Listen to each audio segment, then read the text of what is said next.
All right, so I got a lot on the line here because I have put Ben Simmons on this pedestal of thank you for coming out of the gates like that, Ben. But I put Ben Simmons further than pretty much anyone amongst the panelists in regards to how far he's going to go in the tournament. As many of you guys know, I continue to preach and speak the word of God in terms of point forwards in one-on-one games.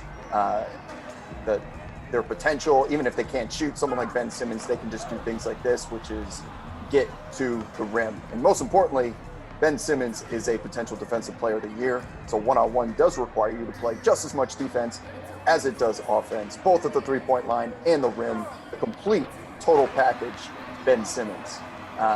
Justin, I do think, though, that if he's going to go up against anyone that can give him problems, Gallinari is probably near the top of that list because Gallo can step out. Gallo has the same height as Ben Simmons. Doesn't have the same athleticism, but the height, the reach, all of the above shouldn't influence Gallinari as much as it should some other players. Yeah, I actually thought Gallo was a really good sleeper for this tournament. I had him ranked, I think, higher than the panel, but just a brutal matchup here against Simmons, who, I mean, you talk about the best on-ball defenders in the league. There's three names on that list. It's Simmons, it's Giannis, it's AD. And for me, you got to be able to guard 1 through 5. And Simmons has been the epitome of that. He's guarding the number one option on pretty much every night. He's guarding 1 through 4 consistently. He can guard. So I'm as high on Simmons as you are, honestly. I think we both had him ranked 9th overall coming in. Just a great player in this format. So everyone watching this is going to be screaming at Gallinari, why are you guarding Ben Simmons out on the perimeter? And I mean, I get that, right? Because Ben Simmons can't shoot. But we've talked about this several times as to how the strategy of backing off Ben Simmons doesn't work. Because one, it allows him to get going and start running downhill. And two, you're giving him open passing lanes, right? You're giving him a clear vision to distribute the basketball in a real game. But in this one-on-one tournament, I still am of the belief, despite how good of a passer Ben Simmons is, his creativity, his ability to get his teammates open, that'll still translate to the one-on-one game because there's just so few human beings on earth with the physicality that can stop this man at the rim, because when he cups it and gets to the rack like that, how are you supposed to stay in front of that?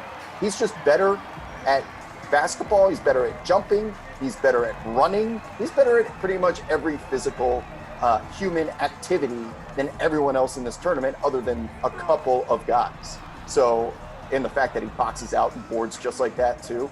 That's why I'm so big on this. Good luck. That's why. So that's realistic to me, because you see Gallinari backing off of Ben Simmons as he should on the three-point line. Still, good luck. You don't have the foot speed to keep up with that freight train from hell, who is the point forward of Ben Simmons. Yeah, we've talked about this repeatedly. I think the play for Simmons is to kind of, take it a couple feet back, his steam, and then come right at a defender straight on with momentum. There it is, the blow by. Good foul by Gallo. It's a close one. Gallo's been hitting some tough shots staying in this. We've been ranting and raving about Simmons' defense, but he hasn't gotten the stops so far. Yeah, see, Gallo. The problem is Gallo has been making tough shots.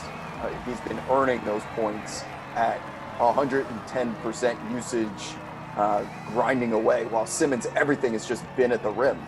And that's the way it is in real life too. When Ben Simmons kind of puts his head down and decides, I'm going to get to the rack, he always does. This is why that's pure Gallo right there, by the way.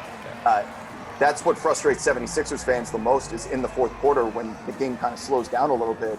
Like, what happened to Simmons' aggressiveness? Because every time he's been in the postseason or the lights have been bright, you don't see this same type of explosion and creativity in the fourth, because maybe he feels like the court is jammed up. That's practically a three-pointer for Simmons right there, but he has the ability to go to the right hand as well. And it's frustrating as hell for 76ers fans sitting there like, we know how good this guy is and we want to prove it to the world, but cookies. Yeah, he's going to get cookies. He can guard. So we know obviously Simmons isn't hitting a three in this one, so the cover is good for Gallo. He came in as a plus 4.5 point dog. He's got 7 points. He's got the cover locked up already. I feel like he's going to cover by the hook. Because he's paid. My God. Oh, what a run by Simmons here. Simmons' artificial intelligence in this game makes him a problem. Serious problem. How is anyone? Mad respect to Gallo, though. I mean, he's been hitting some tough shots. He's hanging in this. He's making Simmons work, but man, Simmons is too good. Throw the damn towel. Throw the damn towel. You know what? You want to complain that Ben Simmons all he does is dunk? Stop it first. You got to be able to stop it before you can complain. And no one, including Danillo Gallinari, was stopping it there.